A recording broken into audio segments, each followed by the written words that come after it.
Hello, I'm Tom Harper, and today I'm delighted to introduce my new co-host, Georgina Brown. Hi, Georgina. Hello, Tom. It's an absolute pleasure to be here today. Now, some of our listeners are probably thinking, wait, I know that name. I've heard that voice before. So where would they have come across you before on this show? I was lucky enough to join you last season, just for one episode to share a little bit more information about the Wilbur Smith Adventure Writing Prize, when you very kindly interviewed the 2023 winner, author Emma Stiles. So in my day job, I manage the Wilbur and Niso Smith Foundation, but I was brought up reading Wilbur Smith's novels, and I am a huge fan of adventure in all its forms. So it's great to be back with you as a co-host now. And perfectly qualified. So, Georgina and everyone, welcome to That Wilbur Smith Show, A podcast about the life and legacy of the legendary adventure writer Wilbur Smith.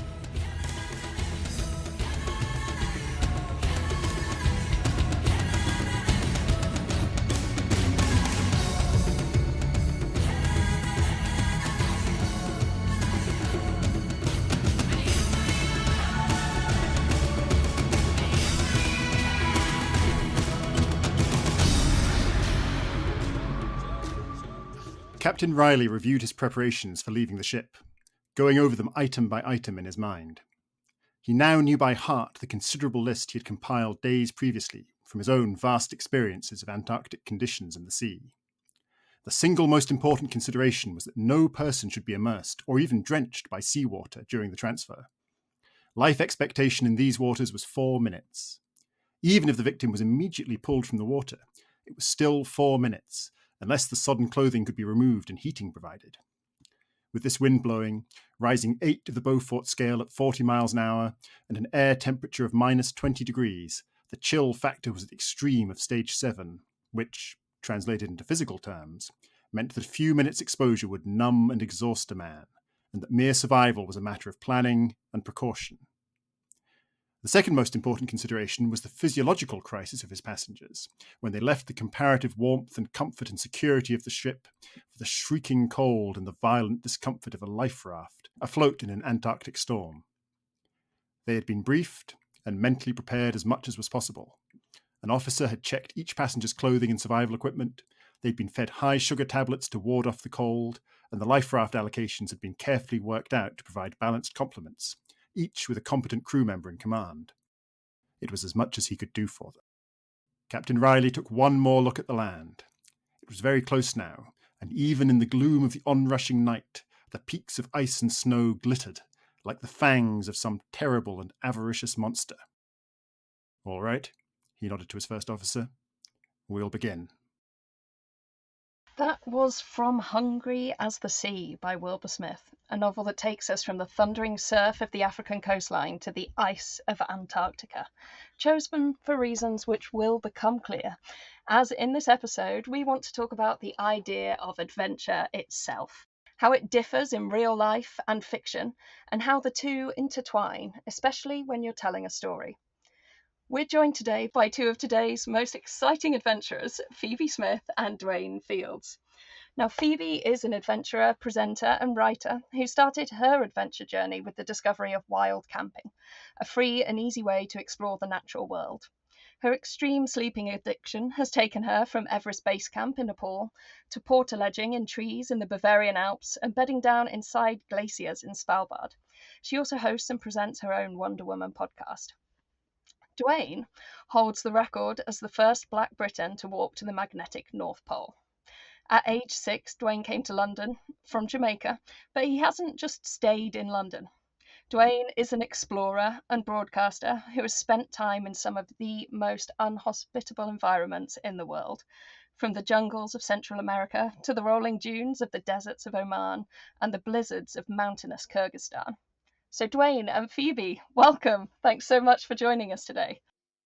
Thank you so much. Thank you very much. So there's so many places we could begin, but I think the place where we sort of wanted to really kind of locate the conversation is just trying to pin down, particularly for you two who have been on so many adventures, what makes an adventure? Gosh, I think, Phoebe, you go first. Give me time to think. I think that a lot of people feel that when they hear the word adventure, it's got to be something really epic. So a lot like what we heard from the excerpt that you read, Tom, from one of Wilbur's books, that it's got to be something as extreme as Antarctica. But for most people, that's kind of out of reach. And for me, certainly growing up in North Wales along a section of the coast known as Costa del Dol by the national press, a place where a lot of people were signing on benefits and opportunities were limited, then it just meant, for me, the first big adventure was getting myself a tent and headed out wild camping, so away from any campsite into the mountains of Snowdonia. And it may have only been 20 miles from where I grew up, but it felt like a completely different world and experience. And being there on my own, alone at night, felt like one of the most epic and life-changing adventures that you could ever have. And I think the first time you do anything like that pushes your comfort zone feels like an adventure.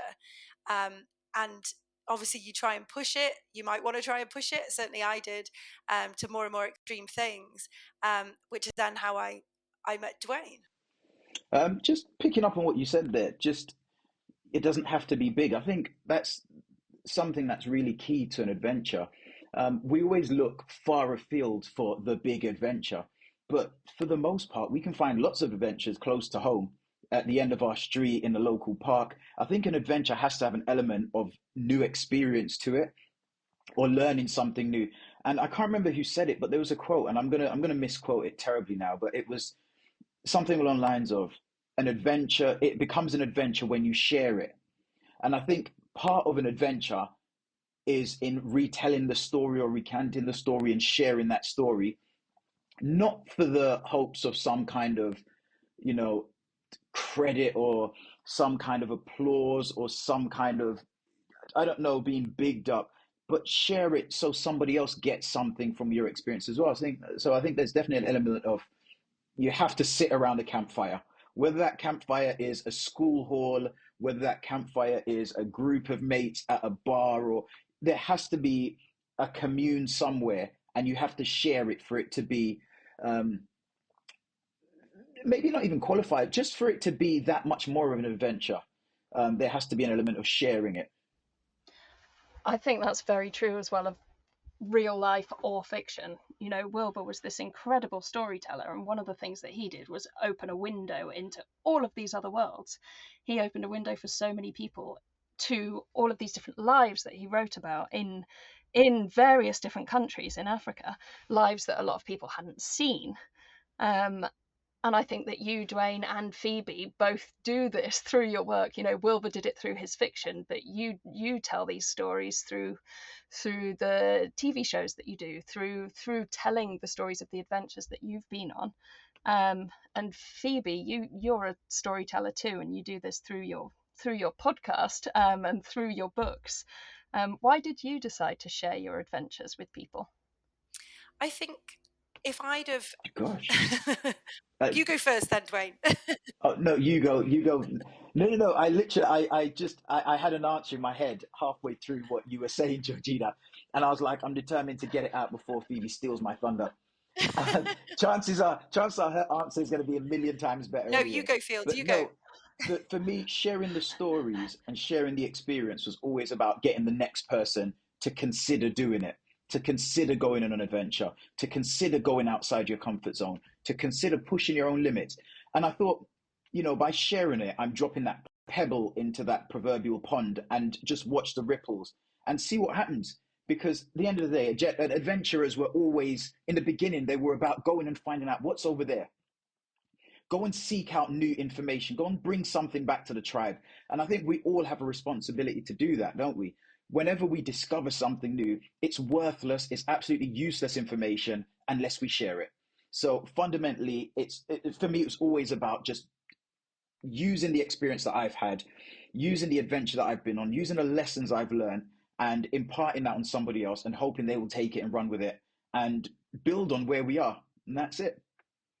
I think that the power of storytelling, isn't it? It's I know very much when I first got into adventuring, I didn't really understand where I could go, what I could do. And so for me, similar to Dwayne, I wanted to share what I'd learned. I very much don't believe that when you make your way somewhere with some success, or you find something that's amazing, that you should keep it to yourself. I very much believe you don't pull the ladder up behind you, you actually put a longer ladder down to get people up to where you are. And storytelling is a great way to do that, to share with people something that you found has been so freeing, so life affirming, so confidence building, which is, I think, what me and Dwayne both found adventure was, that you want to just share that with as many people as possible. And the power of stories is definitely the way to do that. I think, Phoebe, maybe you'll remember this as well. But I remember one of the first times I ever spoke to a group of people after coming back from the pole, which is probably the thing I'm most famous for or best known for. And it was a group of these 16, 17-year-old college kids. And there was one kid at the back of the room, he was disinterested, or he appeared to be disinterested. Here's me, a black guy from Jamaica, have no business in the pole, in the Arctic, trekking across the ice, and now I'm sharing this story, and every kid is in there looking at me. Half of them are disinterested, but this kid in particular had his hood up, he was sat back in his chair, leaned back, looking all over the room except at me. And I realized, and it's funny because you just jogged my memory on that, Phoebe, at the end of it, he was sat there when everyone else was leaving the room, and he came over to me and he said, so how do I do that then? And I thought, oh my God, he was completely ignoring me, or I thought he was, but the story got through to him. And I don't know what he's up to now, but I still believe in my head that he's pursuing his own adventures because of the story that I was able to share. Definitely. And I think that's why, me and Dwayne, when we started working together, the whole idea was that, yes, we can tell people about, we're keen advocates of the environment, of the wildlife that live in these extreme places that we've both frequently visited. But if you just tell people there's a problem, how does it resonate to the people that grew up like me and Dwayne, like from different backgrounds, but from places where we were constantly told we couldn't, shouldn't, or wouldn't be able to have adventures? And yeah, like you said, Dwayne, giving talks in schools or events, wherever I do talks, is I try and get capture every pair of eyes to look at me and to get them with something. And that's my aim, because if you can reach someone who really didn't think they were reachable, really didn't think they were able to have adventures, because you managed to tell such a strong story, it's absolutely massive, and it is life-changing. A story can genuinely be life-changing. Yeah, and I think that people who've read Wilbur Smith's books have experienced that many times over. You mentioned your childhoods, which is something I wanted to ask about, because you both come from very different backgrounds, and as you say, not necessarily, if there is such a thing as a traditional background for an adventurer. So, yeah, can you just tell us a bit about kind of how you grew up and what was inspiring you in those kind of formative years? So how, me personally, I started life in rural Jamaica. And when I say rural Jamaica, I mean really rural Jamaica. In fact, they named my part of rural Jamaica the back of the bush. That's how rural it was. And it was brilliant. It was brilliant because I would wake up every single morning. We had a house that was probably 16 foot by 16 foot, breeze block square, and there was no amenities, no running water, no gas, no electricity. In fact, to get water, we had to walk 300, 400 meters down the hill to the one standpipe which served my community, catch our buckets of water and bring it back up the hill to where we lived. And I said it was brilliant because as a kid, I had everything that you need as a kid. I had freedom. I had a safety net at home. My great grandma, I'd go out, I'd be bitten, stung, scraped, scratched, bumped by everything. And I mean absolutely everything. And I'd go back to her and she'd never say, don't go out. She'd dust me off and say, all right, be more careful, and send me on my way again. And I think if every kid had that one strong character, if every kid had the freedom to explore, and actually the feeling that they are allowed to explore, I think it does something for you, because I remember when I first realized that that freedom no longer existed. And that was the first day I landed here in the UK. I looked outside, it was grey, and it was grey the next day. And for the next 3 weeks, it was grey. And I remember walking into the house for the very first time and driving back from the airport. I didn't see many trees or many bunches or groups or collections of trees. There wasn't many wooded areas. And I remember thinking, gosh, where I live, there are woodlands and fields and forests everywhere. The whole world must be like this. So it was a massive shock for me when I came to London and realized, well, actually, it's not. And I remember running through the house, opening the curtains, looking out back, thinking, look, there aren't any woods or forests out front. They're all out back. And when I opened the curtains, it was to a brick wall and a concrete space, 2 meters by 3 meters. And I thought, gosh, this is so sad. My world's fallen apart. And what really was the icing on the cake for me was when my mum would say things like, no, no, no, you can't go outside.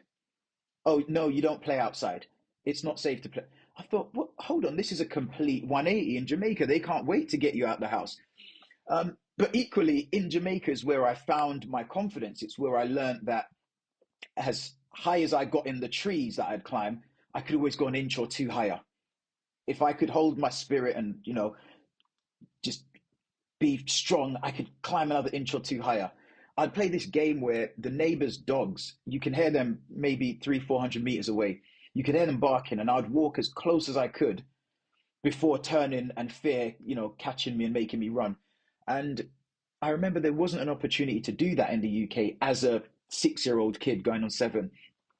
So for me, my earliest memories are what gave me the appreciation for the outdoors, which I took into my early 20s and, well, into my current life now. Yeah. And of course, that childhood will ring a lot of bells for anyone who's familiar with Wilbur's autobiography, growing up in Zimbabwe, Rhodesia, and South Africa. That kind of freedom, that being very much allowed to play in nature, push yourself, have these kind of hair-raising adventures that, again, make great stories, but probably you don't want your parents knowing about at the time you're doing them. Can I just add something as well? Yeah, go for it. I just want to add as well that my earliest years was a cluster of mini adventures is what my earliest years were. It was an adventure every single day I left the house. I'd go out and be stung to bits by bees and wasps and anything else. I'd spend hours and hours searching out the cicada beetles that you can hear screaming from a distance, but as soon as you get closer, of course they stop and then you can't find them. I'd, see a hole and be digging out the hole for hours because I know there's a mongoose in there and I just want to see it. And this was my youth. So for me, it was always full of adventure. And the joy for me in my earliest years was bringing whatever I found back to my audience, who's my great grandma, because of course she was always willing to listen. And I think there's something there, isn't it? When you've got an audience, you want to deliver more. And I think that's not, if nothing else, that's what Wilbur's delivered, isn't it? Definitely. Book after book after book. And I think, over the course of this incredible career, all of the books that Wilbur's written, he's taken us all around the world. He's taken us across kind of times, across countries, across lands, eras. He's taken us to ancient Egypt. And that is because those stories keep developing over the years. And it's so powerful as well. So, I mean, just hearing you, Tom, reading that extract from the book, I've been to the Arctic. Phoebe's been to the Arctic. I've been to Antarctica. She's been there. And a lot of what you described or what Wilbur's put on paper, we lived as a lived experience. Phoebe, I'm just talking about, I'm talking about our trip with the young people in particular. When the wind picked up and at 30 kilometers an hour, you've got moments before your skin starts to freeze, especially when it's sub-zero. It's minus 20, minus 50, minus 20, minus 25 even. You've got minutes at best when the wind picks up to get yourself covered, get yourself protected. Otherwise, it's exactly like Wilbur describes in his book. And that itself actually came from an experience that Wilbur had as a young man. You could say it was one of his first, similar to you, Dwayne. He lived this very kind of wild outdoor life and then had a huge change when he was sent off to boarding school and would come back to the ranch in the school holidays. But one of his early kind of adult adventures, he was out on a whaling ship, which was in Antarctica. And he talks about the awful conditions, not just the butchery and the stench that would pervade the whole of this factory ship, but the toughness of the people there, and the weather, the cold. The cold, yeah, really comes through in his autobiography, doesn't it? Absolutely. And that actually is an experience that he had as a young man that stayed with him and years later turned into Hungry as the Sea. Phoebe, so you grew up in, as you said, sort of the so-called Costa del Dol, which I guess was a fairly urban or suburban environment. And actually, you talk in your first book about how you actually have incredible nature and adventurous landscapes not very far away in Snowdonia. But they didn't really exist for you at the time. And you talk this great story in your book about how it wasn't until you went to Australia that you started to think about what we have back home. Definitely. And I think part of it came from the fact that, accessibility is such a big thing in terms of accessing the outdoors. So even though Snowdonia was 20 miles away, there was no way I could get there. So if you can't get there, you can't explore it. Kit back then was very, very expensive, and I didn't know what kit I needed to buy or where. If you don't know where to go, how do you know where to go? And also, I remember one of my earliest memories of seeing a woman doing something adventurous, which I think is key. The whole "you can't be what you can't see" was a climber called Alison Hargreaves, and I remember she climbed and K2 and sadly died whilst climbing it. And I remember the national press going crazy, saying, how dare she go and do something so dangerous when she had kids at home?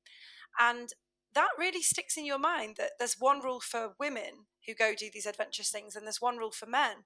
And it made me feel like adventure was not a place for women. Now, thankfully, that's changing slowly still, but it is changing. But it took me becoming a fully grown adult to actually realize that there were opportunities I could go after. And I saved a lot of money working in a lot of jobs in pubs, and managed to get a working holiday visa and went the furthest place I could away. It's not like I'd been dreaming of Australia. It was just as far away as I could possibly get from where I grew up. And you're right, when I was there, suddenly someone said, go and sleep in the middle of the outback in a bivvy bag. And I thought, okay, I will. Because when you travel, something about you forces you or encourages you to push your comfort zone. You will try things you wouldn't try at home. The one memory I had of trying camping as a kid was my best friend, when I was 11, got a really cheap tent that should never really have been allowed outside. And we camped in her back garden. She lived 2 doors down from the local pub. So when it was pub kicking out time, all we could hear was drunken people shouting. We got so scared. We were so cold and wet because of all the condensation. And it was one of the worst nights ever in the cold. It was absolutely freezing, even though it was the UK. And so I remember going to go and do this bivvy experience, sleeping out in the outback and being told about all the wildlife out there that could kill me. And still I thought, but yeah, I'm here doing it. And I had an incredible night watching the sunset, the light play on the rocks, seeing the wildlife come really close to me, feeling a part of something much bigger. And that night really changed my life. And it was when I started thinking, well, how come I'll do it here where anything can kill me, but I won't do it back home? And that's what then took me to getting back to the UK with, again, no money, little time because I took on a job. And how could I squeeze some adventure into my life? And wild camping was free. It was accessible. I'd found confidence, and I just went and started exploring. There's a lot of parallels actually between both of your work and the way you go about your sense of adventure that you have, and the way that Wilbur worked, actually, when you think about it. So, Dwayne, for instance, you've done last year your TV series, the Endurance Pole Race to the Pole series that you did. You recreated some of these iconic polar explorers' journeys, and the research that Wilbur would do to let him get into the shoes of his characters was in a very, very similar vein. For instance, his novel Goldmine, he spent months working in the gold mines in Johannesburg. He was talking to the workers, he was understanding how they speak, what the conversations were about, the dynamics between them, and that helped him create Rodney Ironsides and the world of Goldmine, his novel. How did you find recreating someone else's journey? It's a strange feeling when you're sat in someone's shoes or in their shadows. And I think the one thing that we have to take from the Scotts and Shackletons and Hargreaves and all the other awesome adventurers that come before us is that we are in their shadows. We're there. We're here because of them doing something, and well, oftentimes proving that it's fine to be daring. Forget the actual thing that they did. They have just demonstrated that it's okay to be daring. It's okay to dream. It's okay to want to know what's over that hedge or beyond that hill. Um, so it's one thing, experiencing it or feeling like that about it. It's a completely different thing when you're literally, like I said, wearing their shoes, because the equipment that we used, the clothing, the skis, the sled, it was all things that was period correct. It wasn't the stuff, the Gore-Tex and all the other modern day equipments the materials that we're used to. But what I did feel was I felt closer to them. As we made our journey across Antarctica in this period correct clothing and using period correct equipment, we're reading extracts from the diaries of Scott and Shackleton and words from Oates and even Amundsen's diary as well. And I think something brought home their experience that much more, because we were in a very similar place, well, the same place to them, same conditions, eating the same food. And at stages through the journey, we were feeling just as tired as they would have been, especially in the early part of their journey. And I think having layer upon layer upon layer of experience and combining it all to make a film, which I have to say we're nominated for a BAFTA for. It was last night. We didn't win, unfortunately, but hey, hopefully there'll be another time. You were robbed. We were robbed. No, the show that won, they deserve it. But it's a good excuse to go and make another one. Yeah, it's a brilliant excuse, isn't it? Just it feels like it's layer upon layer, and I think it adds something to the experience. It's one thing reading it and maybe imagining what it felt like. It's a completely different thing going out there and experiencing it. And I do now feel a weird sense of camaraderie with Scott and Shackleton. And I don't want to take away from their experience, but it is a very strange and it's an odd feeling to say, well, actually, I know what they went through because I ate the food they ate. I pulled the sled they would have pulled. We used the ropes they would have used. We wore the gabardine outer clothing, the boiled wool jackets and the leather boots that they would have worn. And, obviously we had all the safety that you can imagine in place just in case. But to experience it just like that was something completely unique and something I'll never forget. That sounds incredible. And for people, someone like me who lives to try and recreate historical events through fiction, the chance to actually walk in someone else's shoes, or indeed their skis, is just such an amazing experience. Phoebe, you also have recreated other people's journeys. In your new book, Wayfarer, you're sort of following pilgrim routes and these historic routes that people have taken for centuries and centuries, in mainly for sort of religious motivations. And I'm really intrigued because the first line of your book is, "I have never been a religious soul." And then the rest of the book talks about you following a lot of these sort of historic pilgrims routes. So I'm sort of intrigued both what was the motivation for doing it, and also how was your experience of sort of following in these other people's footsteps? So very similar to Dwayne, I'm fascinated by people from the past, and other stories that I can read about them, about real people who've done real things. And before I wrote this book, I started my podcast, Wonder Woman, and every episode I feature a Wonder Woman of the month. So this is a historical female figure who's done something really awesome that we probably know her name if she'd been a man, but because she was a woman, people just haven't heard of her. And I followed in the footsteps of a woman called Catherine Routledge, who was the woman on the expedition to Easter Island. And because she did ethnographic studies rather than just measuring and doing the very kind of practical archaeology, she actually learnt the reason that the Easter Island heads are there. She she spoke to the elders. She unearthed their whole culture and their whole reason for being, which is still used to this day for the information that we know about that place.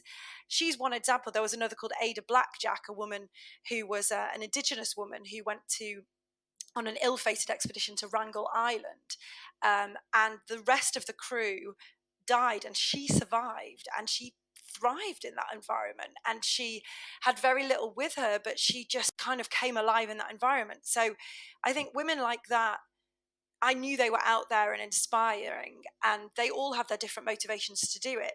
The pilgrimage thing came from the fact that I found religion very difficult growing up, because it was kind of, I remember going from a biology class where I was taught about evolution and shown pictures of whales and how in their fins they have finger bones because we're all kind of linked.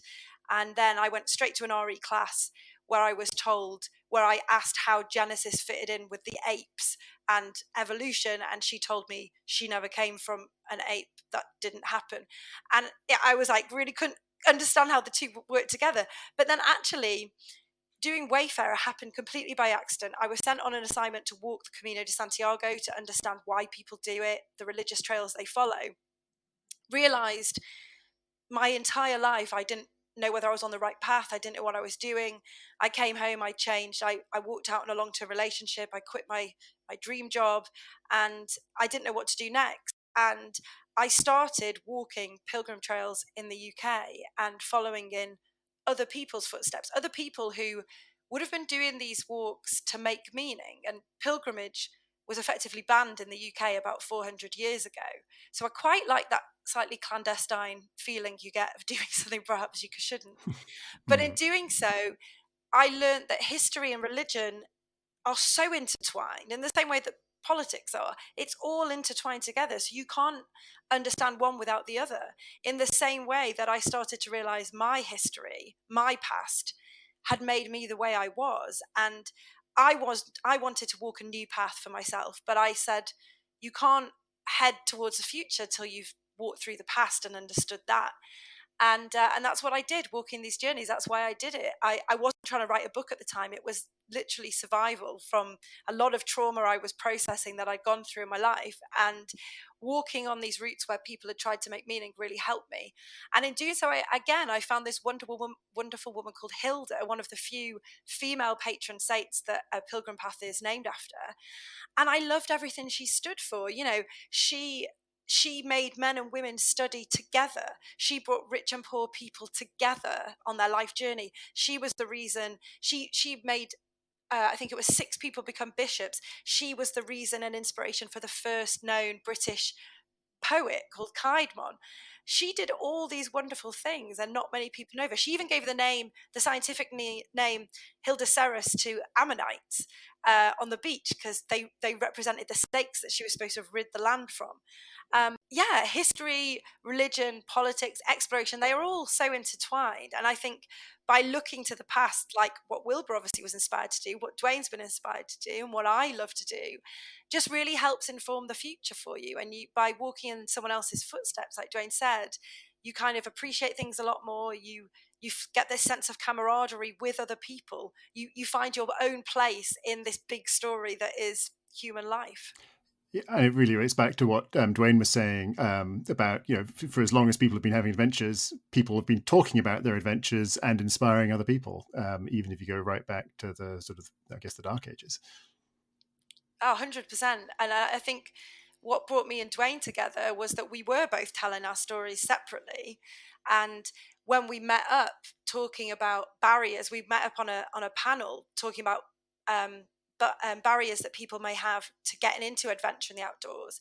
And we realized that even though we'd face different barriers, mine being a woman, Dwayne as a black man, and both being from working class backgrounds, that we realized that if we worked together and told stories as a duo, as a team, and had adventures as a team, we may be able to reach even more people and get them to realize that adventure is something that would be accessible for them too, which is when we obviously formed our WeTwo Foundation. Can you tell us a little bit more, Dwayne, about WeTwo as a foundation, exactly what it is you do? Yeah, so the whole premise of the foundation is to get young, underprivileged young people who come from backgrounds similar to myself and similar to Phoebe, or completely different, but who equally feel like they're not represented, or feel they don't have a place in the outdoors, or feel like it's just not for them. They're not responsible for it. They can't they can't identify with it. Just get them and give them an experience that is so wild, so hard, so tough, but equally so meaningful, that it gives them value. It makes them feel valued. It makes them feel confident. It gives them all the things that they need to put on a CV. So they'll learn to work as a team as part of our program. We will mentor them for a year after we've come back off of a big expedition. Last time around, it was Antarctica. Next time around, it's the Galapagos, which is going to be absolutely awesome and mind blowing. And we select these young people, and a lot warmer, which is something that I'm looking forward to. It. We select these young people from, people nominate these young people. So if you've seen someone in your community who is, they could do a lot more than than what they might even know of themselves or believe of themselves, put their names down, and we'll consider them for the next trip. It's as simple as that. We fundraised ourselves. Phoebe, you remember we walked the entire length of Britain, and we did it over Christmas. We did. It was after we'd had that meeting where we were told we wouldn't get funding. We decided that we originally set out to do an Antarctic first ourselves, me and Dwayne together. And when funding was so tricky, we thought, wow, this is a much bigger problem than we perhaps even realised. So we need to start reaching more people and fast. What's the best way to do this? And the idea was that me and Dwayne, like Dwayne was saying, can reach certain number of people because they maybe identify with us. But once we got 10 young people on board, we're then producing 10 new faces that have defied expectation, their own and society's, to go to Antarctica and go on an expedition. And then they go back to their communities and inspire lots more people than we could just do, just me and Dwayne. And then next, later this year, when we take them to Galapagos, that'll be another 10. So it's creating this network. Our motto is planting seeds, not flags. And that very much goes for the idea of planting a seed of hope, planting a seed of an idea in the minds of these young people, connecting them with the natural world, getting them to think environmentally and sustainably, because we make our expeditions carbon neutral at best and at worst and carbon negative. Is this right, Dwayne? I'm getting it the wrong way around. Our aim's always to be carbon negative. I'm so passionate about it. I want to know all this, but yeah, and we had to kickstart our fundraising by walking the length of Britain, which was the same distance, about 838 miles, which is what we would have done in Antarctica. We did it in Britain. We did it over Christmas. We did it November 15th till it was New Year's Eve that we finally finished. 40 nights, camping all the way, wild camping, pulling all our stuff on wheeled sleds, encountering really cold weather up in Scotland, as you can imagine, a lot of rain as we got further south. And then, took these young people away and gave them the experience of a lifetime, made them pay it forward with environmental good deeds in their own communities. They didn't have to pay a penny of money. They just had to pay it forward with environmental good deeds, which are still benefiting their communities. So the idea is giving back in so many ways. Their communities benefit as well as they do. And then they helped us fundraise to take the next group. And they will help us mentor the next group. And this is something we want to keep going. Like at the moment, we're UK based, we're a UK based charity, but the idea is to inspire other people to do this in other countries so that we start creating this whole network of adventurers all around the world from all different backgrounds who develop this huge love of the natural world, this huge care for the environment, and a true belief in themselves that they can do something hard when they put their mind to it. Oh, it's a bit like Dwayne's thing about throwing the pebble in the water and just letting the ripples get further and further and further out, isn't it? Absolutely, it's legacy, isn't it? And I think that's what we all stand for. And I think, if nothing else, Wilbur was writing those books to leave a legacy. And I think we're all responsible for the next lot that's coming. We're responsible for informing them more, making them stronger, making them more confident, making them more capable, and giving them the will and the spirit to want to go and find out more about the world, because we're all absolutely interconnected. And the moment we start feeling like we're isolated, or we start caring less about the external, what's outside our circle. And Phoebe and I, we've spoken so many times about making sure these young people recognize their place in the world and their impact on the world and how it impacts them as well. Definitely. And we've certainly seen that from the young people we've worked with. The tool, the power of adventure, whether it's in reading a story like one of Wilbur's or actually coming out on an expedition, like the power of that. We've seen our young people go back to their communities. One young lad talked 3 other young people out of joining gangs because he made them see there was another way.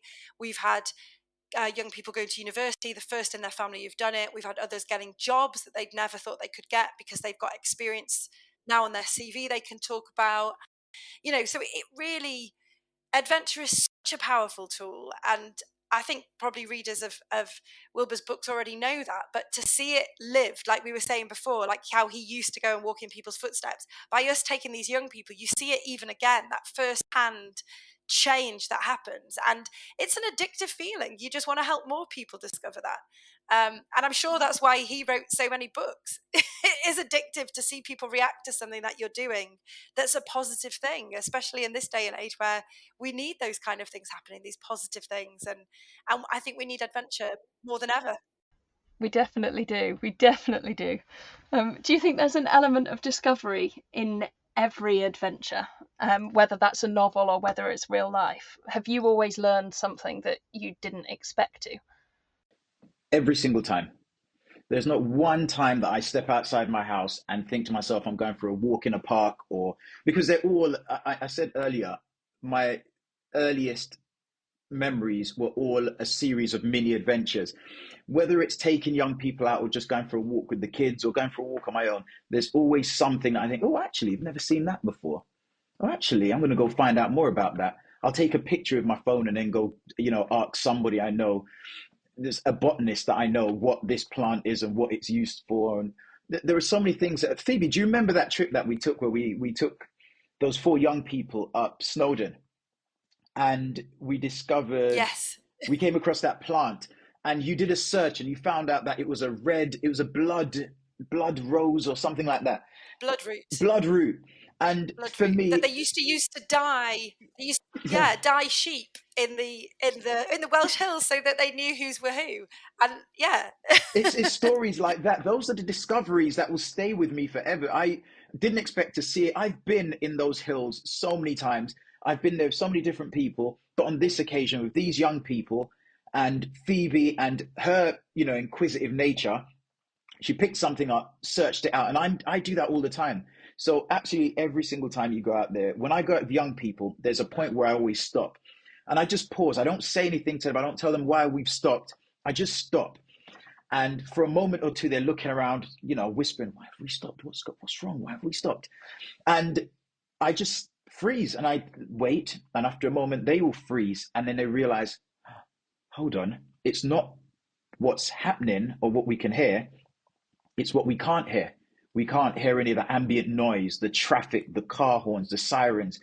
And there's this moment where their face drops or changes, and you realize that facade that they show to everyone in their local communities has broken away. And we've seen it on our expeditions with the young people. We've seen it during the preparation and training stages where they go back to being exactly what they should be, which isn't, this person with all this front. They go back to just being a young person who is a sponge for information, and they want to learn rather than pretending that they know it all. They are more willing to say, actually, I don't know how to do that. I don't know what that sounded like. And it's a beautiful moment of discovery for them, but equally it's a moment that we share. And I think if I could live outside, if I could live without money, that would be payment enough. And I'm going to hazard a guess that Phoebe would say something similar as well.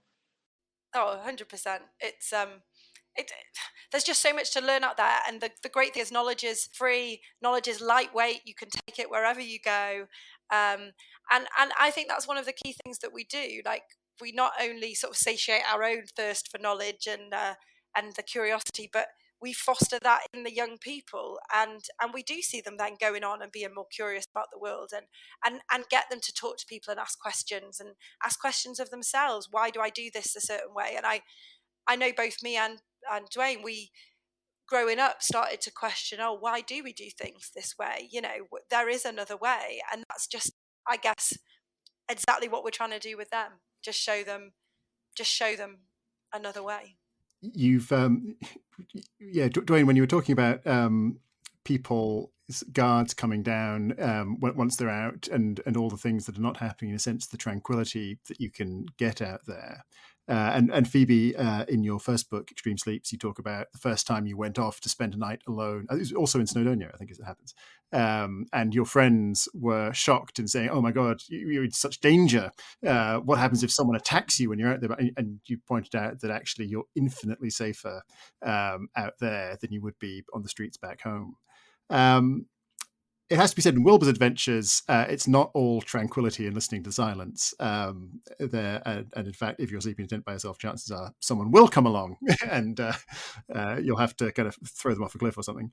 But obviously, in the expeditions that you've done there has been danger. We were talking about it a bit at the start of the show with even just the danger of the wind chill, which can be lethal very quickly. So yeah, I guess there's a few questions here. But what part does danger play in an adventure? We've established it's not necessary, but does it help? I mean, I think the answer I always say is like danger is everywhere, not just when you're off on an adventure. I think if you look at statistics, it's way more dangerous getting behind the wheel of your car and going for a drive somewhere than it is walking to the top of a mountain. But every time there's a car crash, we don't hear about it in the newspaper, right? When someone falls off a mountain, we all tend to hear about that. Danger is everywhere. So if you want to mitigate danger, you just never leave your house, never do anything. I think what happens when you go outside and have these adventures is that, yes, you've got a much more heightened aware that it's there. You're on the top of that mountain and you can see the literal danger of, if I was 2 steps over there, I'd fall to my death. You can be outside and feel so cold that you, like Dwayne said, if your glove falls off and you lose it, then you're going to lose your fingers. So, but there's something quite thrilling about that feeling of knowing that it's there and you're okay. So I think it's definitely intrinsically part of any adventure. But I don't see it as a negative, I'd say. I see it as a positive that you can use to your advantage. I think there's a difference. I completely agree with everything you just said, Phoebe, and maybe I should probably try and find something to deliberately disagree with for sheer entertainment value, but I can't. My experience of danger and adventures is, I remember even being a kid and being stung and bitten by everything, whether it's plant, animal, insect, whatever. It was dangerous, but I learned from all those experiences. The only times things have gone wrong have been times when I've been maybe a little bit underprepared, where I haven't planned properly, where I've been a bit hasty, where I've been a bit, just a bit amiss with the detail. I'd been in places where I knew there were crevasses, but sheer frustration, looking back, seeing the weather coming in, wind picking up, I'm a bit hungry, I'm a bit tired. I try and cut a corner and, before I know it, I'm halfway down a crevasse on the end of a rope. Or upside down in a kayak somewhere. And it's all my own frustrations that lead to it. So the one thing I learn is I learn patience from every incident that's happened in the outdoors. I learn to be more prepared. I learn to take my time. I learn to overcome the internal, voice that's saying, just get it done, just get it done. I learned to overcome that. Sorry, Dwayne, I was smiling then because when you were saying about the mistakes you made that you learned from, it reminded me of when we went on our middle of nowhere, the expedition to the middle of nowhere in the technical furthest point from any road in the UK. And I knew you were going to bring that up.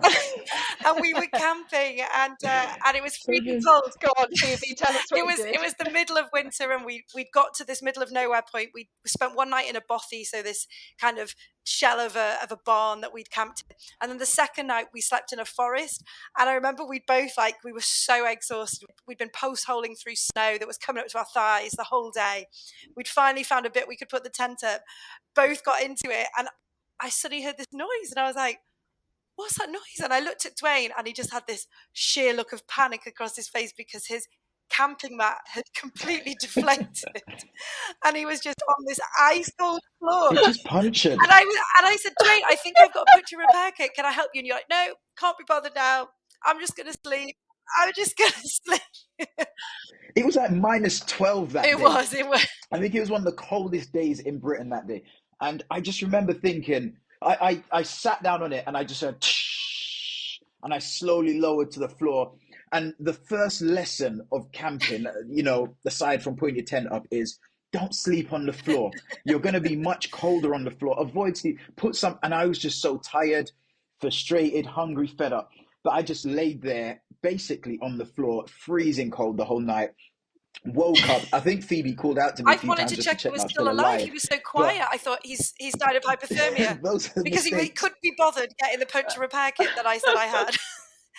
So that was we both learned something that night. Dwayne learned that he should have got up and fixed the puncture. I learned that Dwayne is actually a very good Yeah, tent mate because I he's did. such a quiet I did. sleeper. And that's just one incident. We make lots of it. We make lots of mistakes all the time, and it's okay. I think that's part of it, though. It's part of learning from those mistakes, and actually recognizing when you need to stop and take a break, when you need to think about whether you're making the right decision. There's two amazing stories that Wilbur used to tell, which you can read fully about on Leopard Rock, his autobiography, which were the two moments where there was extreme fear and it made him change his future decisions. And that was one, he had his pilot's license and he used to fly, and he had a very hairy landing, and questioned whether he was going to make it or not, and he did. And after this he thought, I'm going to put myself in the hands of professionals from this point onwards. I've got the training and I can fly, but from here on I'm going to be flown.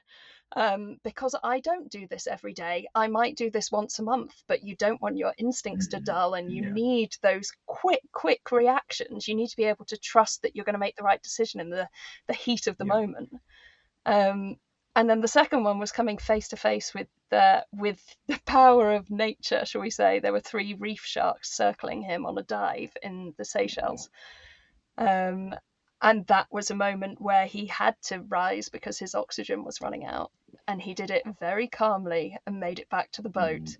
And the manageress of his estate was waiting in the boat, and she said she could see the shadows of the sharks coming up underneath him. And after that, he said, that's the end of my diving days, because I've stared my mortality in the face. And that has, it's made me recognize the strength of fear. And I don't want to put myself in that position going forward. Has there ever been anything on any of your expeditions that you felt so fearful that you're not sure what the outcome's going to be for you? Other than a deflated airbed. Fear's a powerful teacher, isn't it? It's got the power to change your behavior, change your mind, change your whole outset. And like you said, Wilbur experienced extreme fear, because those are 2 things that could end your existence. And none of us, I think the human condition is to survive. Definitely. Fear has a place. I think it's a brilliant teacher. I think we learn some really important lessons from fear. There have been times where I've been in place and I think to myself, actually, this might be the end. And I remember it was walking across frozen ocean to the pole. We were aware that in some places there were cracks in the ice. So you can imagine the ocean is shifting all the time. The ice freezes, it compacts, it cracks as the tides move. And sometimes as it comes back together, it doesn't fully close up. So you might get a gap that's 1 inch wide, it might be 3 feet wide.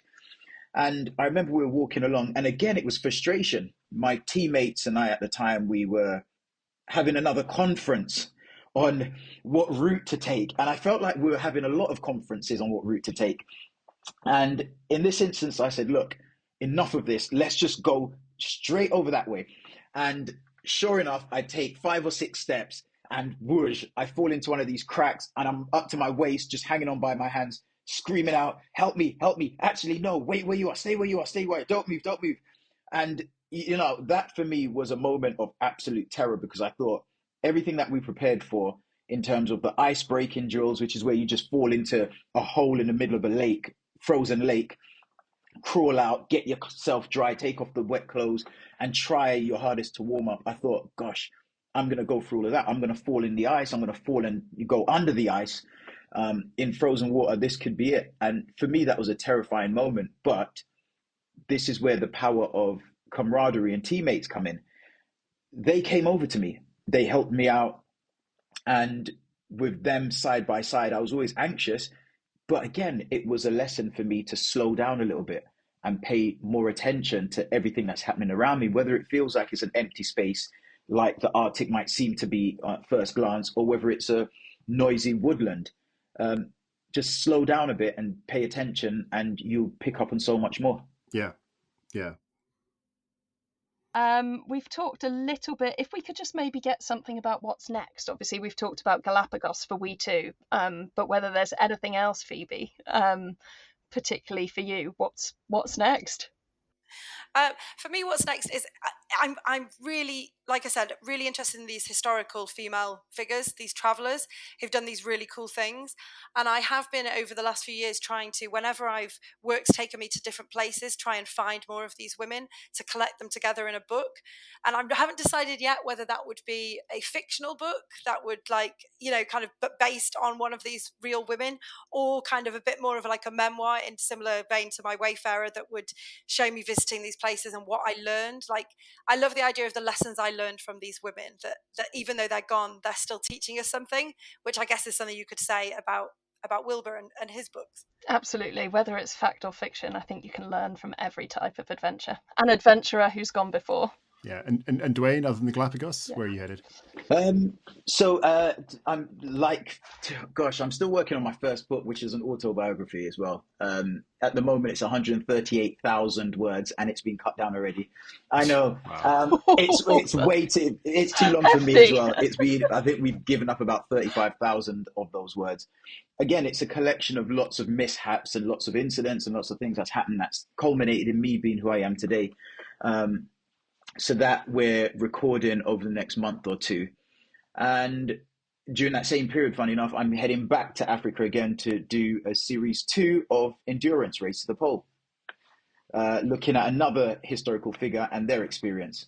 I don't think I'm allowed to say much more, but it's going to be a wonderful story. Can you tell us who? I see that little red spot in the corner. We'll wait. We'll be patient. I'm just really intrigued by which pole you're racing to in Africa, but all will be revealed. Yeah, it's a similar vein, but this time around it's not a pole. Where I'll give you a little Easter egg. It's a river that we're following. Oh, there's a few rivers in Everyone's Africa. going to hit Google. That You're going to might hit tell us Google and try and enough. figure out which one it is now. But yeah, so lots of interesting things coming up. Yeah, that sounds amazing. I'm sure we'll have you back on the show to talk about that once you've done it. Look forward to it. And you can show us the BAFTA you win for it. So if we could just round off with both of you, if you could tell us where we can find out a little bit more about you.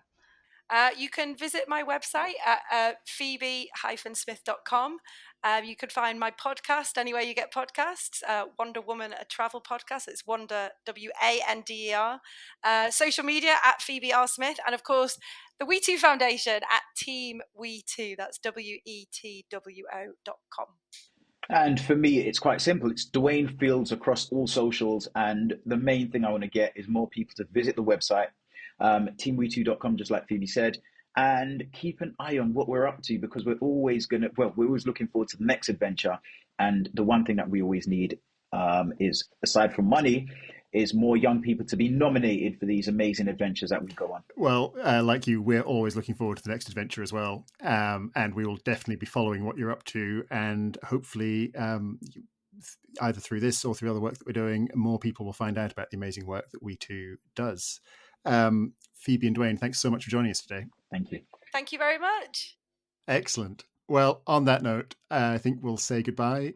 Until next time, it's goodbye from me, Tom Harper. And it's goodbye from me, Georgina Brown.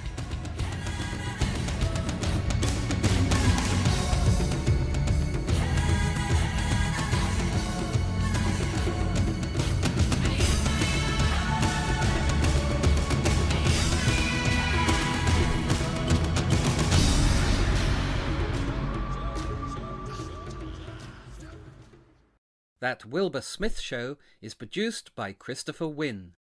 Music by Dewey DeLay. Executive producer Niso Smith.